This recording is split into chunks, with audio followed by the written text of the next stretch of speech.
এবং সংঘাতের আশঙ্কা করে শান্তি বজায় রাখার উদ্দেশ্যে বাৎসরিক অনুষ্ঠান স্থগিত করে পীর সাহেব হুজুর খাজা মোহাম্মদ বদরুদ্দোজা হায়দার শান্তি প্রতিষ্ঠা অব্যাহত রাখার স্বার্থে দরবার থেকে সপরিবারে ঢাকায় চলে যান। পরবর্তীত 8-11-2024 তারিখে রোজ শুক্রবার দরবারের মসজিদে মুসল্লিগণ যাতে নামাজ আদায়ের জন্য আসতে না পারে তার জন্য দূর দূরান্ত থেকে আগত মুসল্লিদের অত্র আসামিগণ মারধর করে রাস্তা থেকে ফেরত বিগত 8-11-24 তারিখে শুক্রবার পীর সাহেব হুজুর দরবারের মসজিদে নামাজ পড়ার উদ্দেশ্যে আসলে পীর সাহেব হুজুর দরবারে আসার খবর শুনে আসামিগণ অজ্ঞাতনামা আসামিগণ দরবারে হামলা করেন। হামলার খবর শুনে শেরপুর জেলার দায়িত্বপ্রাপ্ত সেনা কর্মকর্তা মহোদয় ঘটনাস্থলে পৌঁছে হামলাকারীদের শান্ত করেন এবং পীর সাহেব হুজুরকে ঘটনার মীমাংসা না হওয়া পর্যন্ত দরবারে না আসতে অনুরোধ করেন। পীর সাহেব হুজুর এবং তার পরিবারের কোন সদস্য এবং তার খাদেম আলহাজ আব্দুল জব্বার ও রাঙ্গা মিয়া সহ আরো অনেক খাদেমগণ ঢাকায় ছিলেন, অদ্যাবধি পর্যন্ত দরবারে উপস্থিত হন নাই। এমত অবস্থায় পীর সাহেব হুজুর বিগত 26-11-24 তারিখে দেশের বাইরে যাওয়ার উদ্দেশ্যে টিকিট ক্রয় করেন এবং ঢাকায় অবস্থান করেন। বিগত 24-11-24 তারিখে অনুমানিক 26-11-24 তারিখে অনুমানিক ভোর 4 ঘটিকার সময় 1 এবং 7 নং আসামি মাওলানা আবুল কাসেমের নেতৃত্বে 300 অথবা 400 জন লোক দরবারে অতর্কিত হামলা চালায়। অত্র ঘটনাকে কেন্দ্র করে মোহাম্মদ মাহমুদান মাসুদ দরবার শরীফের পক্ষে শেরপুর সদর থানায় একটি মামলা দায়ের করেন, যার নথি নাম্বার হচ্ছে 46 26-11-24 ইংরেজি তারিখে। অতঃপর অত্র ঘটনাকে কেন্দ্র করে দরবার শরীফের খাদেম এবং ভক্তবৃন্দ 6 জন লোক হামলাকারীদের আক্রমণের শিকার হয়ে হাসপাতালে ভর্তি হন। অতঃপর 28-11-24 তারিখ সময় আনুমানিক দুপুর 12 ঘটিকায় 1 নং আসামি মাওলানা আবুল কাসেমের নেতৃত্বে 2 থেকে 45 নং আসামি অজ্ঞাতনামা 1000 থেকে 1200 আসামি দেশীয় অস্ত্র শস্ত্রে সজ্জিত হয়ে লুটপাট লুটতরাজ এবং চুরি করার উদ্দেশ্যে বেআইনি ভাবে জনতাদেরকে নিয়ে দলবদ্ধ হয়ে অবৈধ অনাধিকার প্রবেশ পূর্বক শত্রুতা হাসিল করার নিমিত্তে এক ভীতিকর পরিবেশ সৃষ্টি করে অন্যায়ভাবে দরবার শরীফে হামলা চালিয়ে দরবারের সকল মালামাল লুটপাট করে নিয়ে আগুন লাগিয়ে দেয়।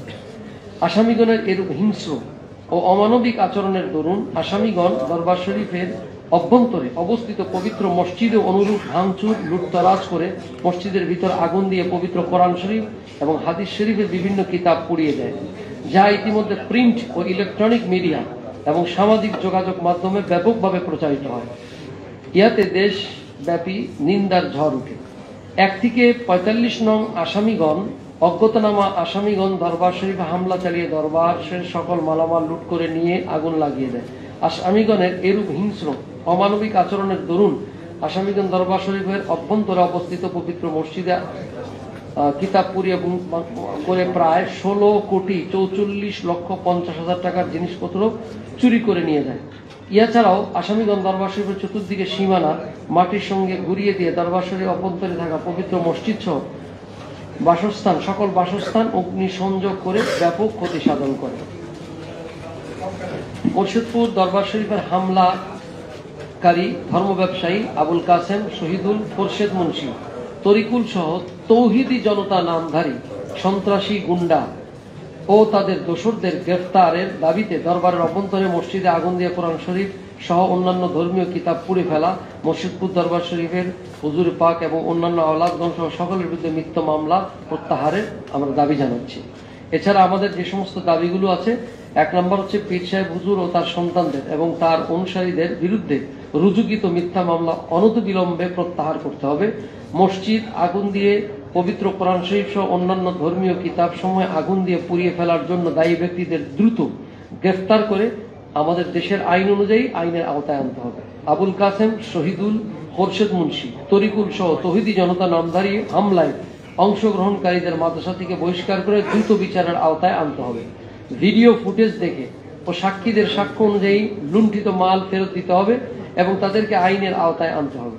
দরবার শরীফের বিভিন্ন দেশি বিদেশি পাখিদের অভয়ারণ্য জন্য রূপায়িত মনোরম পরিবেশ এবং বিভিন্ন দামি গাছসমূহ কেটে ফেলার জন্য দোষী ব্যক্তিদের গ্রেপ্তার করে দৃষ্টান্তমূলক শাস্তি দিতে হবে। দরবার শরীফের লুণ্ঠিত মালামাল ক্ষয়ক্ষতি নিরূপণ করে দ্রুত ক্ষতিপূরণের জন্য দোষী ব্যক্তিদের বিরুদ্ধে আইনি ব্যবস্থা গ্রহণ করতে হবে। আমাদের দাবিসমূহ যদি মানা না হয় তাহলে আমরা বাংলাদেশ আহলে সুন্নাত ওয়াল জামাতের ব্যানারে সারা বাংলাদেশের সুন্নি যত দরবারপন্থী আছেন সকলে আমরা একত্রিত হয়ে ইনশাল্লাহ একটা বড় লং মার্চের আমরা ইনশাল্লাহ চিন্তা করেছি। আমি খাজা আরিফুর রহমান বাংলাদেশ আহলে সুন্নাত ওয়াল জামাতের আমি নির্বাহী মহাসচিব হিসেবে দায়িত্বে আছি এবং আমাদের এখানে মৌলানা আলাউদ্দিন জেহাদি সাহেব উপস্থিত আছেন, তিনিও আমাদের বাংলাদেশ আহলে সুন্নাত ওয়াল জামাতের সাংগঠনিক সচিব এবং মকসুদপুর দরবার শরীফের খতিব মুকাররম মুজাম্মেল হুসাইন তিনি উপস্থিত আছেন এবং বিভিন্ন নেতৃবৃন্দ এখানে উপস্থিত আছেন। আপনাদের যদি কোনো প্রশ্ন থাকে আমি এবং মৌলানা আলাউদ্দিন জেহাদি সাহেব আপনাদের উত্তর দিতে ইনশাল্লাহ সহায়ক হব। আমরা পড়লাম তো, মামলা হয়েছে তো না, কোনো ফল পাইনি আমরা। জি,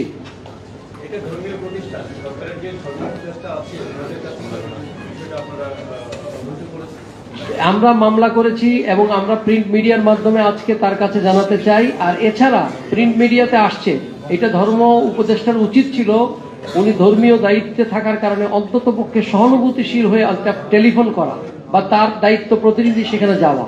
এই আমরা সেখানে এত লক্ষ লক্ষ 200 বিঘার উপর সম্পত্তি, মসজিদ জ্বালিয়ে দেওয়া হয়েছে, তারপরে বিভিন্ন মূল্যবান হাদিসের কিতাব জ্বালিয়ে দিয়েছে। আমরা ভরাক্রান্ত হৃদয়।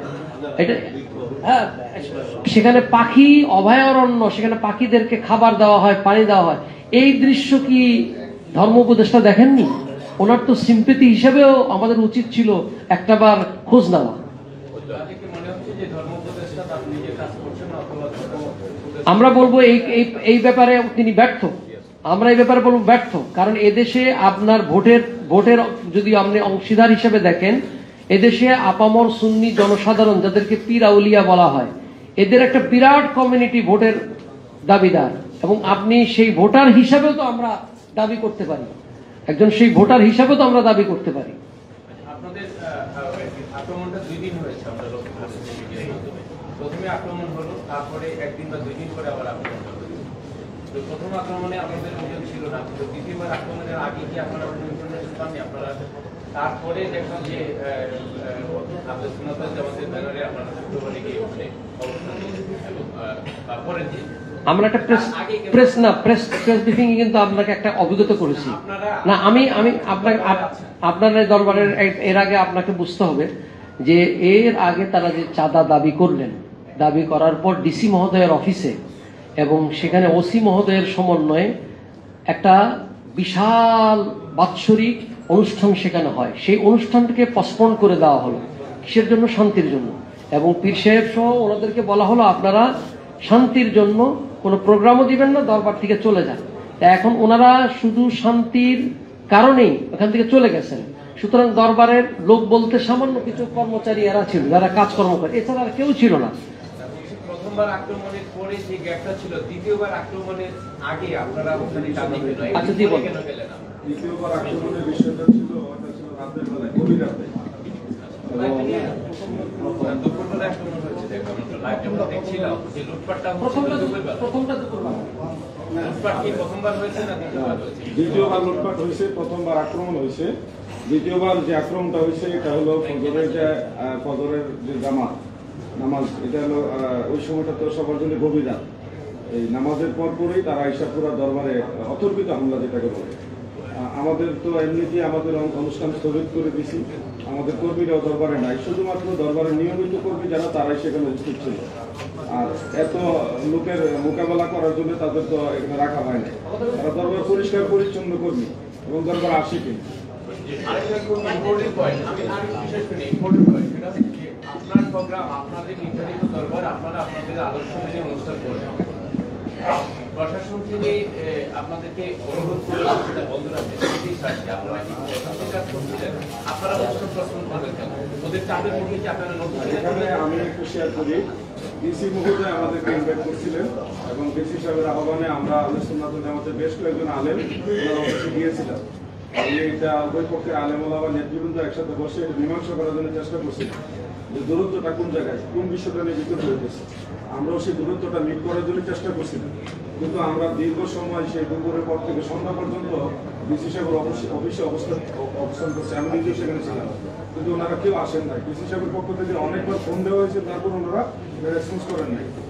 এখন ওই সময় আমাদের প্রোগ্রামটা হলো সামনে। প্রোগ্রামটা হলো এটা এমন না যে হঠাৎ করে দেওয়া হয়েছে, এটা বছরের পর বছর হচ্ছে। এই অবস্থায় আমরা তরিকতপন্থী যারা দাসপন্থীরা সবসময় চাই যে মানুষের মধ্যে রক্তপাত না হোক, সংঘাত না হোক। সেই সুবাদে ডিসি সাহেব রিকোয়েস্ট করছে যে যেহেতু তারা অংশীদার